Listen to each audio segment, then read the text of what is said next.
성경에서 한 장을 남겨놓으라 그렇게 하면은 이구동성으로 로마서 8장입니다. 로마서입니다. 로마서 중에 성경 중에 한 성경을 남겼더라 이러면 이제 로마서인데, 로마서 중에 그러면 한 장을 선택하라 이렇게 하면은 로마서 8장입니다. 그렇게 로마서 8장은 중요하고 우리 신앙생활에서 핵심 중에 핵심입니다. 그래서 저는 옛날부터 조금 기도하면서 로마서 8장을 좀 집중적으로 한번 우리 성도들에게 나누어 줘야 되겠다 그런 생각을 하다가 이번에 기회가 또 된 것 같습니다. 그래서 로마서 8장이 우리에게 얼마나 우리의 신앙을 강건하게 붙들어 주는가 하는 것을 기억을 하시고 로마 8장에 푹 젖어들게 되기를 주의 이름으로 축복합니다. 우리가 예수를 믿는데도요, 많이 지금 죄의식도 많이 느끼고 여러 가지로 지금 그 믿는 자들은 예수 안에서 자유를 얻고 해방이 된데도 불구하고 여전히 이리 얽히고 저리 얽히고 비교의식에 열등감에 패배의식에 정죄감에 너무너무 많이 시달리고 있습니다. 예수 믿으면 다 예수님께서 전부 다 이 문제를 해결했다고 하는데 실제 삶은 뭐 더 힘든 거요. 이게 더 갈등도 많고 양심이 괴로울 때는 더 많고, 그리고 하나님께 막 기뻐하라 감사하라 이렇게 하는데 뭐 반대입니다. 도리어 옛날에 더 많이 기뻐했던 것 같아요. 지금은 막 늘 우울하고 뭐 기뻐하기보다 원망불평이 많고, 그렇게 하다 보니까 또 하나님을 또 의식하다 보니까 하나님 앞에 갈 때마다 또 죄송하고 부끄럽고, 이 내 신앙이 지금 가짜 아니야 지금? 내 신앙이 잘못된 거 아닐까? 그리고 이런 가운데서 예배 드리는 게 무슨 의미가 있겠나? 나 위선자단 말이지. 그래서 교회 안 나가려고 할지도 몰라요. 그런 사람 진짜 있어요. 정직한 사람. 그리고 예수님 믿고 내 분명히 구원받았는데 내 모습 보니까 구원은 그냥 지옥에서도 제일 뜨거운 데 갈지 모르겠다. 굉장한 그 고통에 시달리는 그런 분들이 계세요. 결론부터 이야기합니다. 그게 정상입니다. 근데 그게 머물러서는 안 되고, 그게 원래 여러분의 모습이 덮여져 있었는데 예수를 믿는 바람에 이제 그게 가면이 다 벗겨져서 그래요. 다 드러난 거예요. 드러나야 돼요. 다 드러나가지고 이게 전부 다 또 하나님의 말씀과 성령으로 이게 다시 이게 참 싸매어져야 돼요. 그리고 좀 잘하셔야 됩니다. 이게 비정상이 아니다. 이건 정상이다. 여러분 수술해야 되는데 안 아픈 수술이 어디 있어요? 뭐 그야말로 뭐 다 드러내잖아요. 다 치료가 돼야 되거든요. 그게 굉장히 아픕니다. 굉장히 아프고 괴로워요. 그래서 예수 믿는 게 이렇게 괴로울 줄 알았으면 예수 안 믿을 건데 이렇게 이제 후회를 하신 분들도 계시는데 그건 아니고, 통증을 느낀다는 것은 살아있다는 거예요. 여러분들이 뭔가 알고 있다는 거예요. 그건 제대로 예수 믿고 있는 겁니다. 그걸 지금 말씀하고 있는 것이거든요. 바울이 얼마나 예수를 잘 믿었어요. 그 로마서 7장 24절을 한번 띄워주시기 바랍니다. 그 위에 성경이 바로 있어요. 로마서 7장 같이 읽읍시다. 시작. 오라 나는 공고한 사람이로다. 이 사망의 몸에서 누가 나를 건져내라. 바울이 얼마나 그 예수를 잘 믿어요. 그런데도 자기 고백입니다. 나는 괴롭다. 공과도 괴롭다는 거예요. 이 사망의 몸에서 누가 나를 구원할까? 이게 막 사망의 몸에 꽉 그냥 구속이 돼가지고 옴삭달싹을 못해요. 뭐 잘 살고 싶은데 잘 살지 못하고 막 주의 뜻대로 살고 싶은데 주의 뜻은 그냥 또 마귀한테 질질 끌려가고 말이지. 자기 저절에 그렇게 실망을 한 거예요. 뭐 절규가 터지고 있는 겁니다. 오호라 나는 공고하다. 괴롭다. 잠도 못 잤다. 이 과정은 필수 코스예요. 이게 반드시 겪어야 된다는 거예요. 바울이 겪었으니까 우리도 겪어야죠. 믿음이 좋기 때문에 이런 거예요. 믿음 없는 사람들은 이런 거 생각도 안 해요. 뭐 몰래 뭐 죄 짓는 건데 뭐 그러니까요. 근데 그 상태로 있으면 안 되고, 아니 수술한다 벌려놓으면 어떻게 해요? 빨리 싸울수록 좋죠. 벌려놓으면 나중에 골마 버리면 큰일 납니다. 빨리 싸매버려야 돼요. 이거 도망가 버리고 그러면 안 되고 빨리 싸매버려야 돼요. 그래서 이게 해결이 안 되면 여러분의 신앙이 굉장히 냉소적이 되고 풍성하지 못하고 실패합니다. 지옥은 안 갔는데요. 지옥처럼 그렇게 비참하게 살아갈 수가 있어요. 우리 천국 백성인데 그렇게 천국 백성으로 살아가야 되는데 의외로 많은 성도님들이 이 자유를 못 누리고 있어요. 그래서 오늘 이 부분을 우리가 정죄에서 해방이 되었다. 이 대사면요. 이것을 여러분들께서 듣기만 하면 안 되고 그걸 실제 삶에서 누리게 되기를 주의 이름으로 축복합니다. 첫 번째, 믿는 자에게는 정죄에서 해방이 되었다는 것입니다. 우리 1절 말씀 같이 읽겠습니다. 시작. 그러므로 이제 그리스도 예수 안에 있는 자에게는 결코 정죄함이 없나니. 참 저는 여기 읽을 때마다요, 다른 글자 눈에 안 들어요. 결코 이거 결코. 부사를 뭐 이렇게 좋아하냐고. 명사를 좋아해야지. 정죄함 이런 걸 좋아해야지. 예수 안에 있는 이런 걸 좋아해야지. 결코 이걸 얘기하는 거예요. 그 전에 예수 안에 있는 거 얘기 엄청나게 많이 했어요. 로마서에 전부 다 그 얘기잖아요. 그 제 문제 엄청 다뤄줬어요. 다뤄주면 뭐예요? 안 믿는데, 못 누리고 있는데, 여전히 정죄감에 그냥 쌓여서 두리고 떨림으로 살아가는데요. 그래서 뭐라고 하냐니까 결코 never 절대로 정죄함이 없느니라 이렇게 하는 거예요. 앞에 그러므로도 있는 거예요. 그러므로 아까 얘기했잖아요. 바울 사도가 막 얼마나 괴로운지, 나는 잘 살고 싶은데 못 살고 또 이번 주도 넘어져 버리고, 하나님 올 때마다 미안하고 말이지. 그래서 너무 미안해가지고 안 미안하려고 안 옵니다. 그 갈등과 비참함을 느끼는 성도들에게 주는 처방입니다. 해결책이에요. 그리스도 예수 안에 있는 자에게는 결코 정죄함이 없느니라. 이 정죄함이라고 할 때요, 이 말씀은 법정적인 의미입니다. 대법관이 죄 없습니다 선포하면 죄가 없는 거예요. 법적으로 없어지는 겁니다. 심판에서 형벌에서 노연하게 된 것입니다.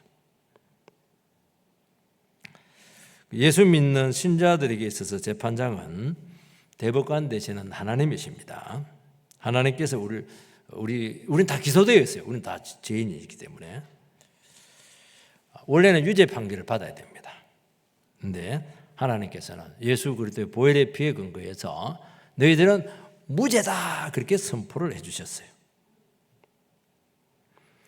법적으로 우리는 합법적으로 의인이 되었습니다. 의인이라고 하는 것도 법적인 개념이에요. 이게 믿음으로 어렵게 된다. 이 말은 뭐냐니까 예수를 믿음으로써 법적으로 어렵게 된 거예요. 여러분 자신이 어려운 건 아니에요. 여러분 계속 죄 짓고 있잖아요. 이제 지금까지는 우리는 죄인이었기 때문에 하나님과 법적인 관계에 있었습니다. 여러분 이 세상에서 제일 비참한 게 법적이에요. 법정에서 다툰다. 이 말은 뭐 조금도 긍휼이 없어요. 이 잡듯이 그냥 상대방의 잘못을 그냥 이거 밝혀내가지고 그냥 두드리 잡아야 돼요. 피도 눈물도 없습니다. 검사들이 막 조사를 다 해가지고 없는 데도 뒤집어쓰고 요즘 만들어내기도 하고요. 언도할 때도 막 2배로 막 때리고 이렇게 하더라고요. 깎일 건 알고 약점 공격하고 말이죠. 그래서 이혼할 때 법정 가서 이혼하지 마세요. 그 정말 세상에 사랑했던 만큼 그렇게 비참한 겁니다. 그런데 문제는 뭐냐니까 하나님 앞에서 우리가 문제는 그게 객관적인 내 모습이라는 거예요. 그게 마귀가 막 우리 뒷조사하고 이렇게 한대요. 마귀가 막 정죄하고 막 그냥 기소하고 이런 것들이요, 그냥 지어낸 게 아니고요, 사실이에요. 우리는 율법을 위배했고 증거까지 막 이게 정확하게, 요즘 뭐 증거가 중요하더라고. 정확하게 증거까지 막 보태어져 가지고 하나님 면전 앞에 딱 이놈 지옥 보내세요. 형벌을 내리시기 바랍니다. 그래도 예수 안에 있으면은 정죄되지 않습니다. 알았다. 그렇지만 내 아들이 전부 다 이 죄 문제 해결했다. 그래서 무죄다 그렇게 선포하는 겁니다. 너는 죄 없다. 너는 의롭게 되었다. 참 이것처럼 인류에게 위대한 선언은 없어요. 예수님께서 우리가 받아야 될 정죄를 십자가에 다 감당해서 우리는 의인이 되었습니다. 죄 없다, 의롭다. 대법관 대신 하나님께서 죄 없다 선포하면 끝나는 겁니다.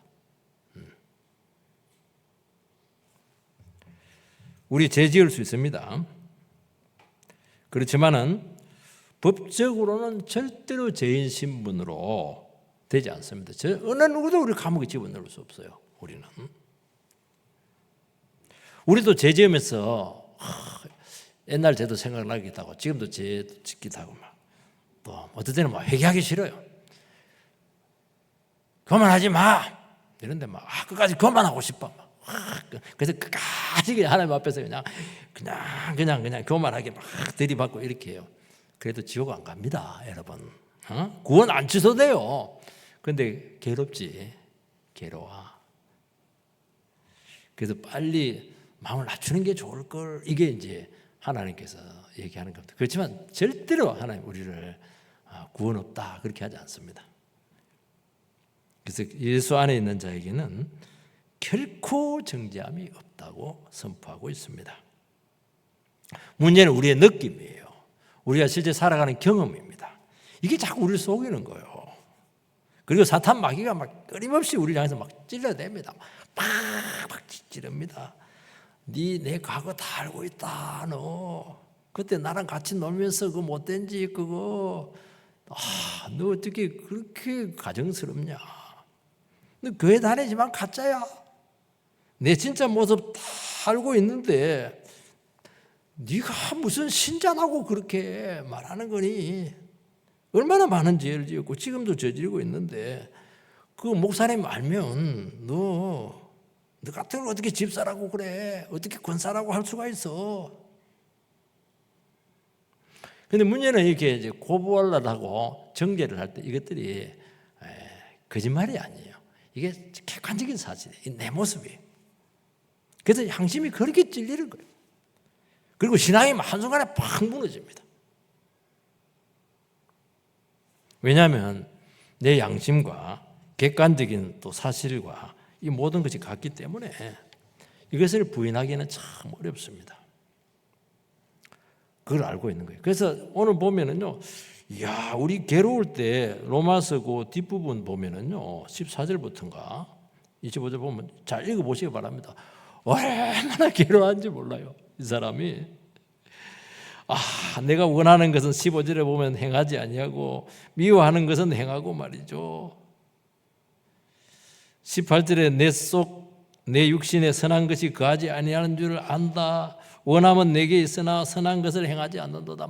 얼마나 자기 자신들에 대해서 실망을 하고 있습니까? 이게 뭐냐니까 이 사람이 불신자가 아니에요. 바울 자신의 고백입니다. 이게 밤새도록 고민하는 거예요. 나는 왜 이럴까? 나는 왜 이렇게 못 살까? 이렇게. 그러면 마귀가 모아가지고 막 고발합니다. 맞아. 그래서 너 스스로 그냥 망해버려라. 이렇게 하는 것입니다. 요때 요 말을 하라는 거예요. 무슨 말? 우리 다시 한번 읽어보세요. 8장 1절 시작. 그러므로 이제 그리스도 예수 안에 있는 자에게는 결코 정죄함이 없나니. 어때 이 말을 쓰라는 거예요. 선포하시기 바랍니다. 이거는 생각하면 안 됩니다. 나는 예수 안에 있기 때문에 절대로 정죄함 받지 않는다. 나는 자유다. 나는 해방되었다. 나는 죄 없다. 나는 의롭다. 이렇게 이거는 선포를 해야 돼. 선포를 해야 돼. 용서 받았어. 제가 감히 선포합니다. 우리 신자 되시는 분들께서는 어떤 죄를 지어도 구원이 취소되지 않습니다.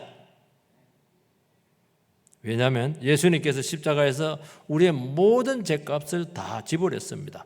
예수님께서 마지막 가상치료를 할 때 운명하실 때 마지막 말이 다 이루었다. 그건 이제 헬라 말로 이것은 기억을 해야 돼요, 여러분들이. 중요한 말이기 때문에. 테텔레스타이, 다 이루었다. 쉽게 말해서 계산 끝난 거예요. 계산 싹 끝났어요. 여러분들. 앞으로 어떤 죄를 지어도, 앞으로 짓는 죄도 구원 취소되지 않습니다. 과거의 죄, 현재의 죄, 미래의 죄 전부 다 집을 다 끝났어요. 계산 끝났어. 근데 우리는 이 위대한 대법관 대신 하나님의 대삼면령을 너무 쉽게 잊고 살아가는 거예요. 왜냐하면 이 엄청난 축복을 공짜로 받았어요. 은혜로 주어졌기 때문에 내가 막 그냥 막 돈 주고 막 내가 막 선행하고 막 내가 막 고행하고 이래가지고 이게 해방된 게 아니고 일반적으로 예수님께서 그냥 제 값을 다 지불하는 바람에 공짜로 얻어놓으니까 자꾸 잊어버리는 거예요. 이거. 그리고 또 내 모습이 또 막 그냥 똑같아. 미국의 그 노예 해방은 원래 링컨이 노예 해방하려고 전쟁한 게 아닙니다. 정치적인 남북하고 남쪽은 뭐냐니까 목화업, 대농장주예요. 북쪽은 양키 이래가지고 그 디트로이트인데 막 산업이 발달돼 있고 여기서 이제 나라가 두 쪽이 있는 나라, 돈은 남쪽에 많거든요. 그렇게 하다 보면 정치적으로 하다 보니까 이제 남북 전쟁이 나게 됐는데 이제 그러면서 노예 해방에 이게 나옵니다. 이게 노예 해방하려고 한 것은 아니었어요, 링컨도. 그래서 승리하고 나서 어떻게 했냐니까 노예 해방령을 선포를 합니다. 흑인 입장에 봤을 때는 하나도 한계 없어요.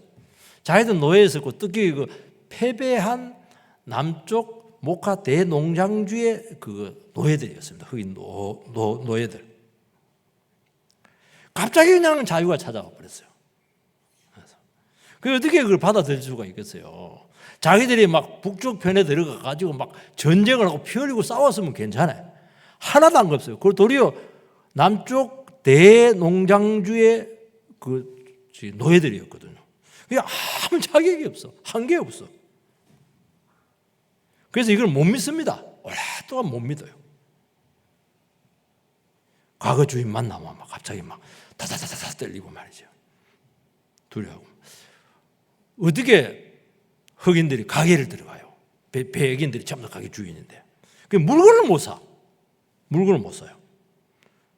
물건을 가도 막 값을 막 이렇게 막 그냥 이게 달라 소리를 못 해요. 그리고 하루라도 일을 안 하면 불안해서 잠을 못 잡니다. 왜 그러냐니까 못 믿어서 그래요. 못 믿어서. 그러면서 한 번씩 믿는 사람이 있어요. 가게 가가지고 물건 주세요. 이렇게 하는 사람이 있는데 그 극복하는 게 절대로 쉽지 않아요. 노예 근성 이게 극복이 안 되는 겁니다. 우리는 의인이지만은 제된 근성이 남아있고 과거의 악한 습관들이 남아있습니다. 그러니까 늘 죄의식을 느끼는 거예요. 또 막 한 번씩 막 옛날에 한가닥질 하는 거 또 막 정욕 올라오고 막 어떨 때는 막 그냥 음란한 것도 막 올라오고요. 그냥 그러니까 너무 괴로운 거예요. 재성이 막 올라와요. 하나님 자녀가 되었는데 하나님 자녀다운 삶을 살아도 유분수인데 못 살 뿐만 아니라 더 죄를 지어버리고 막 그게 더 실망을 하는 것입니다. 예수 믿기 전에는 사실은 죄를 더 지었습니다. 그때는 근데 문제는 감각이 없어요. 못 느껴서 못 느낀 것이지 죄는 더 심하게 지은 겁니다. 그런데 이제는 예수를 믿는 바람에 양심이 살아나요. 그 하나님을 감각을 해요. 이 감각이 살아난 거예요. 이게 이 감각이 살아나. 굳은 살에서 이게 굳은 살이 없어지고 감각이 살아나는 거예요. 이게 감각이 살아날 때 제일 아픕니다, 여러분들. 여러분, 아예 뭐 온살이 되면 괜찮거든요. 감각이 빨가죽죽한 게 이게 굉장히 아파요, 이게.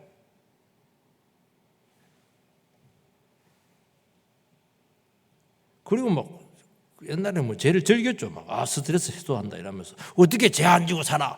펑 막 그냥 술도 마시고 막 그냥 막 그냥 나쁜 사랑도 하고 막 이렇게 했는데요. 예수 믿고 나면 안 돼요. 그래서 자꾸 괴로운 거야. 죄책감도 더 생기고. 그래서 지옥 같은 고통을 느끼는 거예요.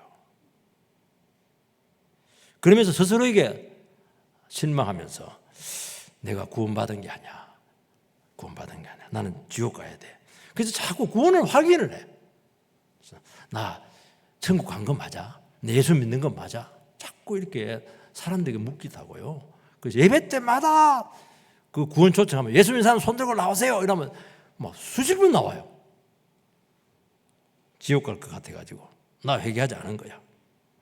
근데 선포합니다. 지옥 안 갑니다.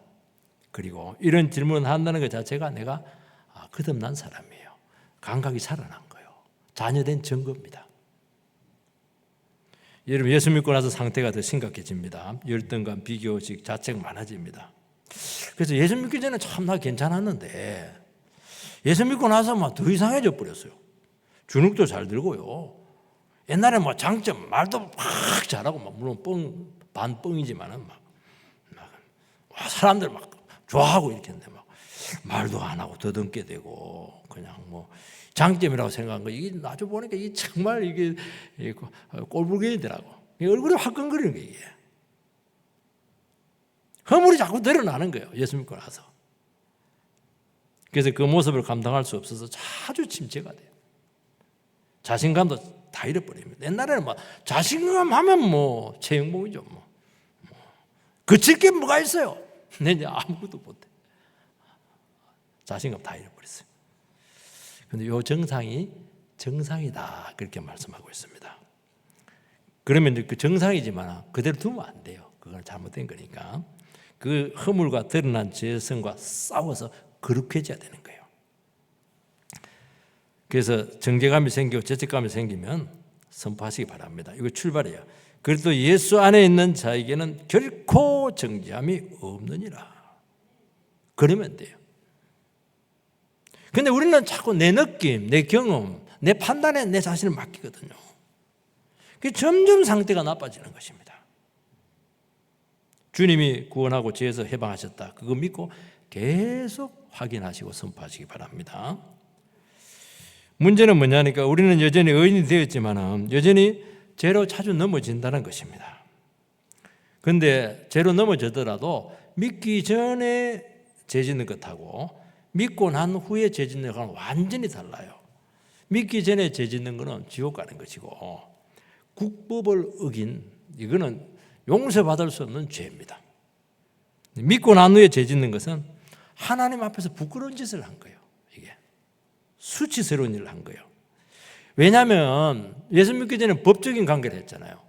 바로 정죄를 해서 심판을 합니다. 예수 믿고 나서는 이제는 사랑과 관계의 문제가 되었어요. 법적인 문제가 아니고 사랑과 관계의 문제예요. 이런 남편이 아내에게 잘못할 수 있죠. 큰 잘못을 저질 수도 있어요. 그건 아내의 마음에 치명적인 상처를 준 거예요. 그렇지만은 잘못해도 여전히 남편은 남편입니다. 밥 해줘요. 법적으로 갈라선 건 아니잖아요. 그래서 어떻게 실제로는요 법적인 정죄보다 더 사랑의 정죄가 더 심리적으로 훨씬 마음이 아파요. 사랑의 배신이기 때문이거든요. 여러분 사랑하는 사람에게 상처를 준 것은 법을 어기기보다도 더 괴로운 것입니다. 그거는 부끄러워야지 당연히. 부끄럽죠 당연히. 그건 안 되지. 그렇지만은 괴롭고 힘들지만은 정죄는 아니라는 거예요. 그거는 고치면 돼요. 고치면 아파트만큼 훨씬 빨리 싸매어집니다. 여러분 우리의 상태에 따라서 구원이 왔다 갔다 하지 않습니다. 우리는 흠잡힐 것이 없고 이제는 신분이 확실합니다. 왜냐하면 하나님께서 우리를 변호하거든요. 여러분이 여러분을 변호를 하려니까 힘든 거예요. 하나님이 우리를 변호를 해주신다니까요. 하나님이 너 죄 없어 얘기하는 거예요. 그래서 우리는 예배 드릴 때마다 이거 확인하는 겁니다. 하나님 저는 또 넘어졌는데요. 알았어. 부끄러운 짓 했지? 네. 바꿔. 그렇죠. 난 너를 사랑한다는 거야. 이게 성경 아닌가? 구원받을 자격이 없는 하나도 없는 그야말로 그냥 지옥 갈 수밖에 없는 인생인데 내 아들 줘가지고 너를 얼마나 귀하게 너를 사랑했는데 어떻게 아들의 피값을 산 너를 어떻게 포기할 수가 있겠어? 지구 끝까지 가서 내가 너를 붙들어 주고야 말리라. 그래도 끝까지 죄지어야 되겠는데요. 그래, 그래도 지옥 안 보내. 그럼 빨리 여기서 인생 끝낼래? 인생 빨리 끝내서라도 나 천국 데려갈 거야. 그럼 빨리 죽어요, 여러분들. 하나님 절대 지옥 안 보내요. 죽여서라도 천국 데려갑니다. 조금 심한 말을 한 것이에요, 이거는. 근데 심한 말이 아니에요, 이게. 병으로 쳐버리고요. 막 그냥 다른 걸 쳐버리고 이래가지고 빨리 데려간다니까. 절대로 판멸로 끌려가지 않아요. 왜냐하면 하나님이 내 편이 되어 주신다고 했잖아요. 그 여러분 인생에서요, 결정적인 판멸로 끌려가지 않습니다. 이건 너무너무 위대한 거예요. 세상에서는 막다른 골목에 가면 길이 없어요. 그런데 우리 예수 믿는 사람들은 아무리 막다른 골목에 가도 너무너무 심각한 상태에 가더라도요, 이상해. 끝난 게 아니야. 하나님이 끝나야 끝나는 거예요. 예수님께 다 끝내버렸어요, 우리 문제를. 그러니까 얼마나 좋아. 예수께로 피하면, 주님 안에 들어가 버리면 끝나는 문제예요. 아무 문제가 되지 않아요. 불행하지 않을까? 절대로 노삼소사하지 마시기 바랍니다. 내 하는 꼬라지 모르니까 불행할 것 같다. 그 모습으로 가면 좀 인생이 괴로울 겁니다. 근데 절대 그래 안 놔둬요. 안 놔둬가지고 막 징계를 해서, 자녀를 징계를 해서라도 예쁘게 만들어가지고 정말 아름답게 만들 거예요. 그것도 여러분 손에 있는 게 아니에요. 하나님 손 기가 막힙니다. 마이더스에서 요리 조물도 저리 조물도 이래가지고 탁탁탁 해가지고 예쁘게 만들어 놓을 거예요. 하나님 정말 그러니까 좋은 물주죠. 걱정하지 마요. 지금 막 성질 더럽고 이렇게 해도 그 성질 갖고는 천국 가면 위험합니다. 천국 가서도 그 성질 부리면 어떻게 하려고 그래? 안 돼요. 바꿔야 돼요. 말할 거 생각하지 말고 은혜 받아서 능력 있게 살게 되기를 주의 이름으로 축원합니다. 두 번째는 정죄에서 해방된 후에 생명 역사가 일어납니다. 2절 같이 읽겠어요. 시작.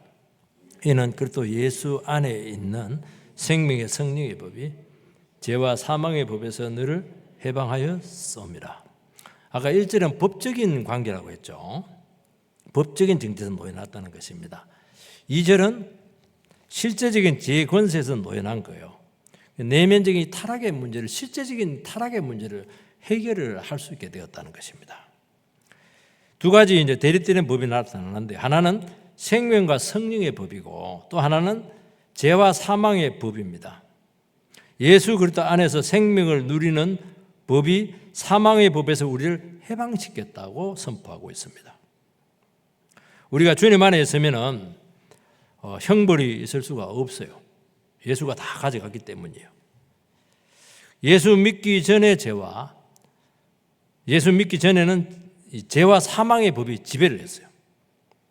법이라고 하는 것은 이거는 강제력을 가졌다는 거예요. 집행력을 가지고 있는 것입니다. 법은 한번 선포되면 그대로 되게 되어 있어요. 그 원리입니다. 법을 어길 수는 없어요. 만유인력의 법칙, 법이잖아요. 이것도 만유인의 법칙은 아무리 물건 던져도 떨어지게 되어 있어요. 인간은 죄를 지을 수밖에 없고 죄 지으면 사망으로 지옥으로 떨어질 수밖에 없는 것이 정해진 운명입니다. 이건 법이에요. 그래서 뭐라고 하니까 죄와 사망의 법이다. 이건 법이에요. 이건 거부할 수가 없어요. 아무리 내가 죄와 사망의 법 아래에서 노력하고 바르게 살려고 해도 안 돼요. 결국 망합니다. 결국 지옥 갑니다. 그런데 유일하게 해방이 되었어요. 생명의 성령의 법이 사망의 법을 폐지는 못해요. 예수님이 오시기 전까지는 이 죄와 사망의 법은 계속될 겁니다. 그렇죠? 우리는 그 죄와 사망의 법 아래에 있었는데 그 법을 깨뜨리고 생명과 성령의 법 안으로 우리를 옮겨버렸어요. 거기서 빼냈어요. 그래서 진짜 하나님이 다스리는 은혜 세계로 우리를 집어넣어버렸어요. 그래서 법이 달라지게 되었어요. 법이. 지금까지는 죄와 사망이 우리를 계속 법을 지배를 받았는데 이제는 생명이 지배를 하고 성령이 지배를 하고 은혜를 지배하게 됐다는 거예요. 은혜가 넘치는 거예요. 이게. 법은 굉장히 무서운 거예요.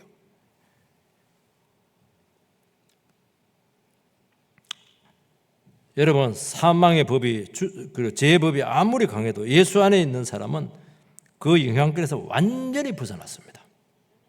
그래서 생명의 성령의 법은 성령의 능력으로 생명을 얻는 삶을 살 수 있게 되었다는 거예요. 지금은 아무리 해도 생명 안 나와요. 제 아래서. 우리 의지나 상태와 상관이 없어요. 그래서 하나님께서는 예수 믿는 사람들은 의롭게 만들어서 법적인 의로움이 이렇게 중요한 거예요.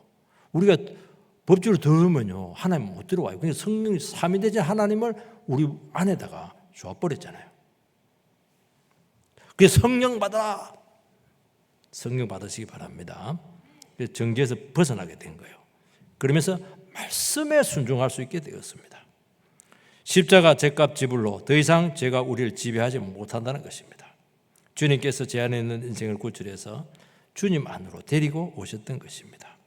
그래서 방금도 말한 것처럼 이제부터는 옛날의 삶의 원리하고 지금의 삶의 원리는 완전히 다른 삶이 되는 거예요. 근데 예수님은 자꾸 옛날 생각을 하는 거야. 옛날 그렇게 죄짓던 그 생각, 그걸 자꾸 벗어나지 못해요. 예수님께서는 분명히 은혜로 살 수 있고 생명으로 살 수 있고 성령으로 살 수 있다는데 자꾸 옛날 죄짓는 그거 제가 좀 재밌거든. 제가 좀 여러분 죄짓는 게요 삼삼합니다. 이게 아슬아슬하면서 짜릿한 게 많아요. 그리고 이제 죽어버립니다. 그거 못 버리는 거예요. 인이 박혀가지고. 이게. 여러분, 생명의 성령의 법은 성령의 능력으로 생명을 얻는 삶을 사는 것입니다. 우리 의지와 아무 상관이 없어요. 예수 믿으면 성령 받습니다. 정죄에서 벗어났습니다. 말씀에 순종할 수 있게 되었습니다. 그러면 이제 착각을 해요. 나는 이제 해방되었구나. 이제는 막 내 마음대로 죄지면서 살자. 절대로 그럴 수 없어요. 그러면 그럴수록 법이 지금 성령과 말씀으로 그리고 막 생명으로 되어 있는데 자꾸 죽을 짓만 하고 자꾸 마귀 성령이 아니고 마귀 같은 삶을 살고 이렇게 하면은 계속 하나님만 부딪혀야 돼. 그래서 갈등이 일어나는 거예요. 그 법 안들은 법 안에 미국 가면 미국 법을 따라야지. 한국 법 갖고 있으면 안 되죠. 자꾸 옛날 법을 갖고 살라니까 그렇게 인생이 꼬이는 거예요. 그렇게 이제 힘든 거예요. 지옥은 안 보내요. 한번 옮긴 사람은. 그래서 마음을 맞추세요. 자꾸 성령하고 맞추고 자꾸 말씀하고 맞추고 그렇게 해야 돼요. 그러면 하나님께서 그냥 생명으로 그냥 성령으로 계속 끌고 갑니다. 얼마나 쉬워요. 되게 돼 있는데 은혜 받으면 되게 돼 있는데 왜 그걸 안 하냐는 거예요. 그게. 우리가 갈등하고 정죄감을 느끼고 열등감을 시달리지만 세상 사람들과는 달라요. 세상은 갈등과 정죄와 죄책감이 망하게 하고 사망에 빠지게 하지만 성도님들에게는 이거는 변화된 삶으로 성도의 삶으로 나타나는데요. 제가 시를 한 편 읽고 끝내겠습니다. 흔들리면서 피는 꽃 한번 띄워주시기 바랍니다. 같이 읽읍시다. 시작. 흔들리지 않고 피는 꽃이 어디 있으랴. 이 세상 어떤 아름다운 꽃들도 다 흔들리면서 피었나니 흔들리면서 줄기를 곧게 세웠나니 흔들리지 않고 가는 사랑이 어디 있으랴. 젖지 않고 피는 꽃이 어디 있으랴. 이 세상 그 어떤 빛나는 꽃들도 다 젖으며 피었나니 바람과 비에 젖으며 꽃잎 따뜻하게 피웠나니 젖지 않고 가는 사람이 어디에 있느냐. 어떻게 젖지 않고 어떻게 흔들리지 않고 꽃을 필 수 있겠냐. 그 얘기하는 거예요. 예수 믿는 사람들을 흔들립니다. 어제도 흔들렸죠. 어제 진눈깨비 와가지고 제가 굉장히 젖어버렸어요. 젖었어요. 그래도 좋더라고. 어떻게 젖지 않고 어떻게 흔들리지 않고 꽃을 필 수 있겠어? 열매를 맺을 수가 있겠어? 당연한 거야 그거 꽃 피우려고 그렇게 하는 거예요. 망하려고 하는 게 아니고. 여러분 아름답게 떨리면서 젖으면서 아름답게 변화될 겁니다. 이게 성숙이라는 거예요. 여러분 성령의 역사하고 생명이 계속 들어오기 때문이죠. 그래서 아프면서 그런 거예요. 괴로워하면서 고민해가면서 여러분들이 변화되는 거예요. 왜냐하면 우리가 근본 자체가 체질이 옛날에 제 체질이라서 그래요. 이게 안 돼. 그게 아파야 돼. 애들이 아프면 잘하잖아요. 우리가 영적으로 아픈 거예요. 이런 거 아픈 거야.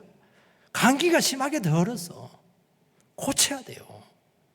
진통을 겪는 거예요. 그러면 만들어지는 거예요. 우리 안에 생명이 있고 성령이 내주합니다. 이걸 늘 의식하시기 바랍니다. 그게 안 깨달아져 안 보이니까 눈에 그렇게 하는 거예요. 여러분들 정죄감에 빠지고 무능하고 무가치하게 느껴질 때, 그리고 참 인생은 외롭잖아요. 고독에 빠질 때가 참 많아요. 저는 이제 우리 교회를 볼 때마다 참 이렇게 그렇게 하는데요. 여러분들 그때 간절히 성령을 의지하게 되기를 주의 이름으로 축원드립니다. 기도하겠어요. 살아계신 하나님, 은혜를 감사를 드립니다. 그리고 또 예수 안에 있는 자에게는 결코 정죄함이 없다고 말씀해 주시니 감사드립니다. 우리가 이 단순하지만은 가장 위대한 말씀을 잊어버리고 살 때가 참 많습니다. 오늘 우리 이 시간 내 느낌, 내 감정, 또 내 경험 믿지 말고 이 하나님께서 주시는 이 말씀을 우리가 새기게 해주시고 이것을 선포할 수 있도록 인도하여 주시옵소서. 예수님 이름으로 기도하옵나이다. 아멘.